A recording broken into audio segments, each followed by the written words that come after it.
दोस्तों, मैं पंकज कुमार शुक्ल। दोस्तों, बुर्का एक मध्ययुगीन परंपरा है। जब समाज कबीलों के रूप में बटा हुआ था तो एक कबीले के लोग दूसरे कबीले पर हमला करते थे और उनके धन और महिलाओं को लूट ले जाते थे। उन विषम और संघर्ष की परिस्थितियों में समाज के बुद्धिजीवियों ने महिलाओं को काले कपड़े से ढक कर बाहर जाने के लिए कहा, जिससे उन्हें छिपाया जा सके और वह दूसरे कबीले के लोगों की नज़रों में न आए। इस प्रकार से बुर्का या हिजाब की परंपरा का आरंभ हुआ। धीरे धीरे इस परंपरा ने इस्लामी धार्मिक साहित्य में अपनी जगह बनाई, इसे धार्मिक मान्यता मिली और यह अस्थायी हो गई। बाद में जब मानव समाज थोड़ा सभ्य हुआ, मार काट और संघर्ष का वह कबीलाई दौर समाप्त हुआ, तब महिलाओं और पुरुषों के समान अधिकार की बातें होने लगी। तमाम मुस्लिम लेखकों, बुद्धिजीवियों, चिंतकों और समाज सुधारकों ने महिलाओं के समान अधिकार की बात की और हिजाब तथा हिजाब या बुर्का के खिलाफ लेख लिखे, पुस्तकें लिखी और इसे पूरी तरह से अमानवीय और महिला विरोधी बताया। जब भी हिजाब की बात आती है तो मुस्लिम समुदाय दो धड़ों में बढ़ जाता है। एक धड़ा तो उदारवादी लोगों का है, जो कहते हैं कि समय और परिस्थितियों के साथ परंपराओं में सुधार हो सकता है, परंपराओं को डिसकंटिन्यू किया जा सकता है।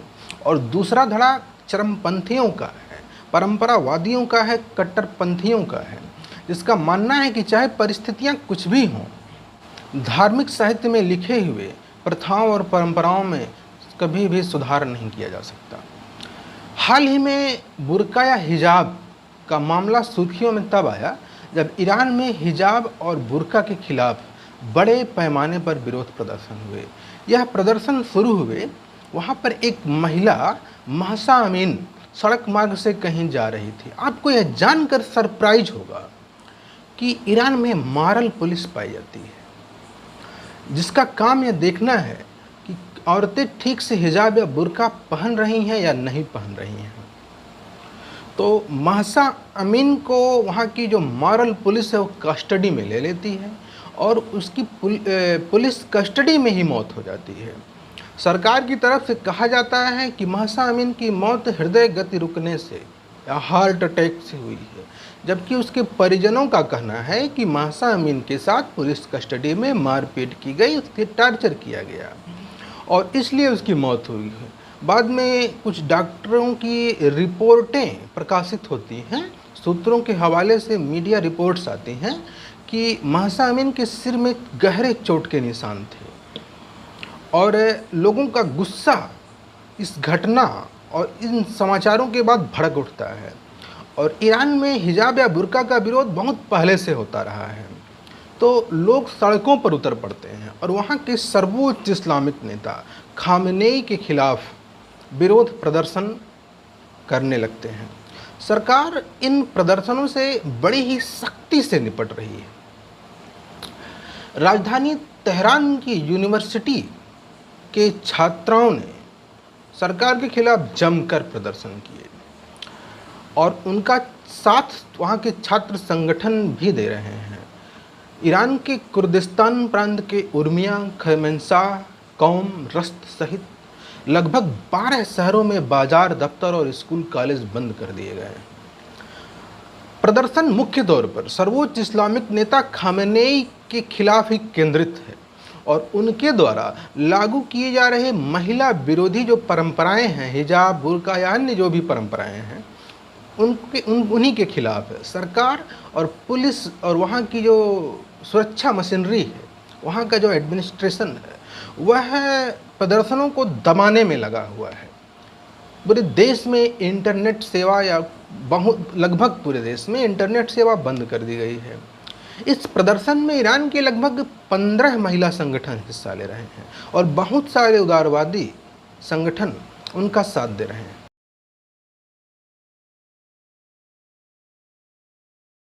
ईरान में सुधारवादी लोग हिजाब की अनिवार्यता के विरोध में हैं।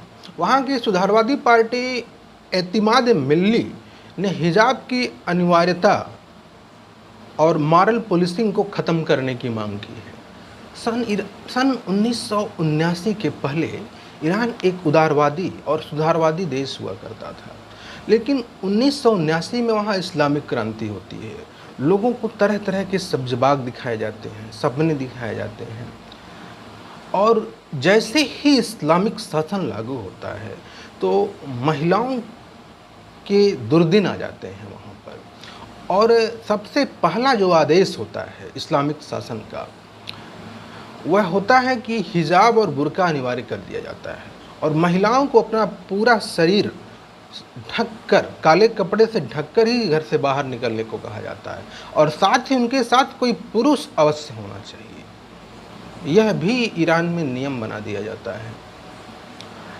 ईरान में अब तक हिजाब के विरोध में हुए प्रदर्शनों में 40 से अधिक मौतें हो चुकी हैं।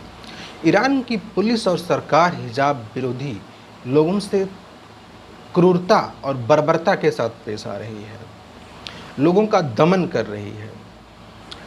ईरान में बुर्का या हिजाब के विरोध का आइकन बनी हुई एक लड़की हदीस नफाजी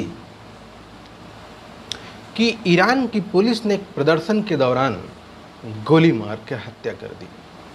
हदीस नफाजी का एक वीडियो वायरल हुआ था जिसमें वह बगैर बुर्का पहने हुए अपने बालों को हेयर बैंड से सही करते हुए जाकर पुलिस से संघर्ष कर रही है। वह ईरान में हिजाब या बुर्का के विरोध की ब्रांड एम्बेसडर बन चुकी थी और पुलिस के द्वारा उसे गोली मारना एक मैसेजिंग है लोगों को कि सरकार इन प्रदर्शनों को कतई भी एक्सेप्ट करने या स्वीकार करने या बुर्का या हिजाब पर बहस कराने के पक्ष में नहीं है, बल्कि कुचलना चाहती है इस विरोध को। बुर्का या हिजाब का विरोध कोई नई बात नहीं है या इसको लेकर संघर्ष कोई नई बात नहीं है। फरवरी 2022 में भारत में कर्नाटक के उडुपी ज़िले में government PU college of girls में मुस्लिम छात्राएं हिजाब या बुर्का पहन के स्कूल जाती थी। जवाब में दूसरे धर्मों के लोगों ने भी अपने धार्मिक परिधान पहन कर आना शुरू कर दिया। इससे स्कूल का जो ड्रेस कोड था उसके पालन में समस्या खड़ी हो गई और उन परिस्थितियों के मद्देनज़र स्कूल प्रशासन ने एक कदम उठाया कि स्कूल परिसर में चाहे वह किसी भी धर्म या मजहब को मानने वाले लोग हों, उन्हें स्कूल का ड्रेस पहनकर ही आना होगा और स्कूल परिसर में हिजाब या बुर्का पहनने पर रोक लगा दी गई। इसके विरोध में मुस्लिम छात्राएं सड़कों पर उतरी, तमाम संगठनों ने उनका साथ दिया और विरोध प्रदर्शन हुए कर्नाटक में, जिसके जवाब में दूसरे धर्मों के लोग भी प्रदर्शन करने उतरे और मामले ने सांप्रदायिक रंग लेना प्रारंभ कर दिया। बाद में मामला कर्नाटका हाई कोर्ट में जाता है और वहाँ पर जस्टिस ऋतुराज अवस्थी मामले की सुनवाई के लिए एक 3 सदस्यीय बेंच का गठन करते हैं।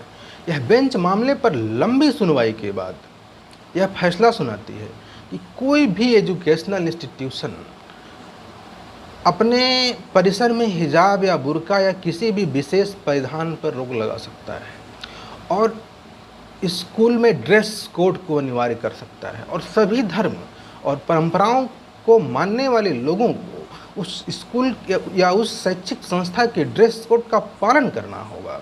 इस प्रकार से भारत में फरवरी 2022 में उठे हिजाब विवाद का अंत हुआ था।